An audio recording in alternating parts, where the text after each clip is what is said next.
So think about this for a second.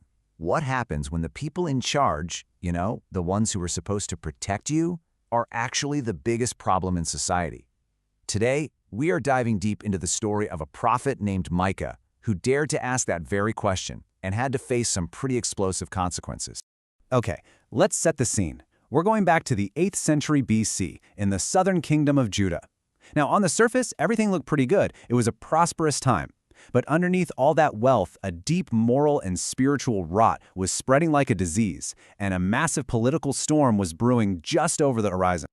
And this really is the burning question at the heart of Micah's story. What do you do when your leaders, your judges, and even your priests become the biggest threat to your nation's survival? Micah's answer is, well, it's brutal, but it's also, surprisingly, full of hope. To really get what he's saying, we've first got to understand the world he was living in, a world that was teetering right on the edge of total disaster. So who was this guy, Micah? Well, his name literally asks the question, who is like Yahweh? And this part is so important. He wasn't one of the Jerusalem elite. Nope, he was an outsider from a small country town, which gave him a front row seat to see how the powerful people in the capital were exploiting everyone out in the countryside. And just look at this timeline. Micah's work was basically forged in fire. He was active during the reigns of 3 different kings, and he watched the terrifying rise of the Assyrian Empire. In 722 BC, he saw Assyria just completely wipe the northern kingdom of Israel off the map. Then, only about 20 years later, that same brutal army comes storming into his own backyard, into Judah, destroying dozens of cities, including his own. So you see, this wasn't some distant threat. It was breathing down his neck. So, with all that chaos in the background, it's really no surprise that Micah's message was a direct, head-on confrontation with Judah's corrupt leadership. He held nothing back. His first target? The wealthy elite. He paints this incredible picture of powerful men lying awake at night, not with worry, but literally scheming up new ways to legally rip off poor families and take their land. Now, in their culture, land was your family's history, your identity. So this wasn't just stealing property, it was basically erasing a family's entire past and future, all for a quick buck. And listen, this wasn't just a few bad apples. Micah describes a system that was completely rotten, from the very top all the way to the bottom. He calls out rulers who he says actively hated good and loved evil. He points his finger at judges who would sell justice to whoever paid the most, and priests who turned God's law into a business, only teaching the parts that paid. The whole power structure was just poisoned by greed. Now this is where it gets really interesting. While Micah, filled with God's Spirit, was out there speaking these really hard truths, there was this other group, the false prophets. Think of them as the establishment preachers, the ones on the payroll. Their job was to tell the corrupt leaders exactly what they wanted to hear. That God was on their side, everything's fine, don't worry. They were basically selling comforting lies for cash. Okay, so after that blistering takedown of the leadership, you'd think the story would just end in fire and doom, and honestly, it almost does. But then, in this absolutely stunning shift, Micah's prophecy pivots from total judgment to an unexpected and really powerful hope. The judgment is just stark. Micah points his finger right at the leaders and says, because of you, Jerusalem is going to be utterly destroyed. He says it will be turned into a pile of rubble, like a plowed field. Can you imagine hearing that? For the people of Judah, their holy city, the center of their universe, hearing it would be destroyed was just beyond shocking. But then, and the speed here is just breathtaking, he completely flips the script.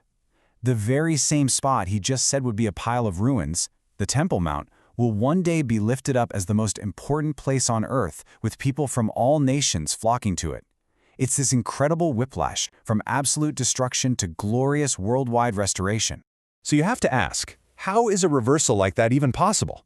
Well, it's through this key idea Micah develops, the remnant. The Hebrew word is sherit.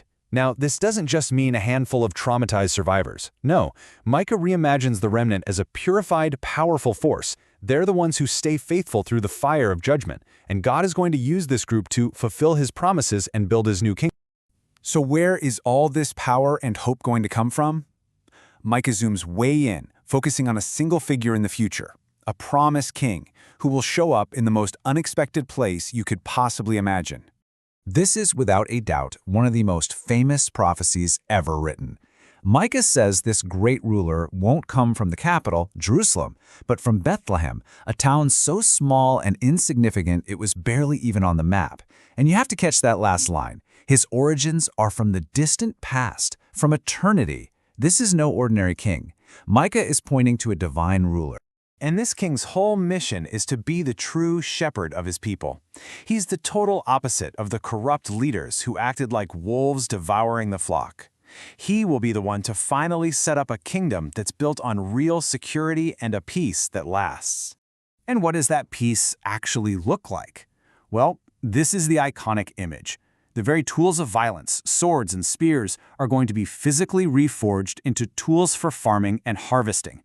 It is such a radical picture of a world so completely changed by this king that the very idea of war has been eliminated. So, after all the fiery warnings of judgment and these incredible promises of a future king, Micah brings it all home.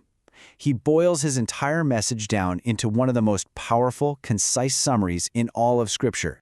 He sets up this little courtroom scene, and he puts the people of Israel on the stand. And they ask, okay, we get it, we messed up. So what does God actually want from us to make things right? And the people start guessing, right? They start listing the most over-the-top religious things they can think of. Should we offer more sacrifices, like 1,000 rams? How about rivers of expensive olive oil, 10,000 of them? They even escalate to the absolutely horrifying pagan practice of child sacrifice. Is that the price? And Micah's answer is just this clear, simple no. He declares that God has already shown them what is good.